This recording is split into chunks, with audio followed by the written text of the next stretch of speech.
টি-20 সিরিজে আফগানদের white wash করেছিল টাইগাররা, তবে আত্মবিশ্বাসে ভরপুর বাংলাদেশ ওয়ানডে সিরিজের প্রথম ম্যাচেই হোঁচট খেল।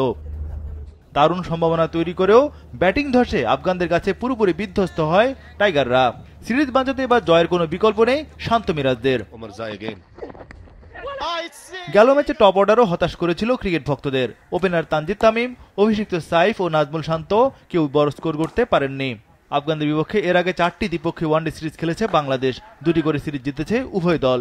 এবারের সিরিজ জয় তাই গুরুত্বপূর্ণ মিরাজদের জন্য। বর্তমানে ওয়ানডে র্যাঙ্কিংয়ে 10 নম্বরে রয়েছে বাংলাদেশ দল, যেখানে আফগানিস্তান রয়েছে 7 নম্বরে। তাই রশিদ খানদের হারাতে পারলেই র্যাঙ্কিংয়ের উপরে ওঠা সহজ হবে বাংলাদেশ দলের।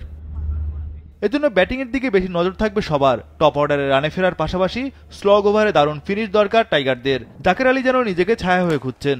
2 বছর পর দলে ফেরা সোহানেরও নিজেকে প্রমাণ করতে হবে এই ফরম্যাটে।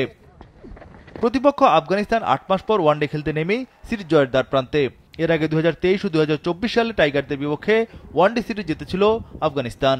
হাশমতুল্লাহ শহীদি, রহমত শাহ, গুরবাজ, জাদরান, আজমতুল্লাহ ওমরজাই ও মোহাম্মদ নবীকে নিয়ে বেশ শক্তিশালী ব্যাটিং লাইন আপ তাদের। তাই বোলিং আক্রমণে 2টি পরিবর্তন আনতে যাচ্ছে বাংলাদেশ দল। পেসার তাসকিনের পরিবর্তে লেগ স্পিনার রিশাদ ও পেসার হাসান মাহমুদের পরিবর্তে কাটার মাস্টার মুস্তাফিজ খেলতে যাচ্ছেন। তবে আফগানদের আগের একাদশ নিয়ে মাঠে নামার সম্ভাবনা বেশি। আবুধাবির এবার উইকেট কিছুটা স্লো, তাই বেশ সাবধানে ব্যাটিং করতে হবে টাইগারদের। গত ম্যাচে 168টি ডট বল খেলে মিরাজরা, যা তাদের বেশ চাপে ফেলে দেয়। তাই রানিং বিটুইন দ্য উইকেটে রান তোলার উপরেই গুরুত্ব থাকবে টাইগারদের।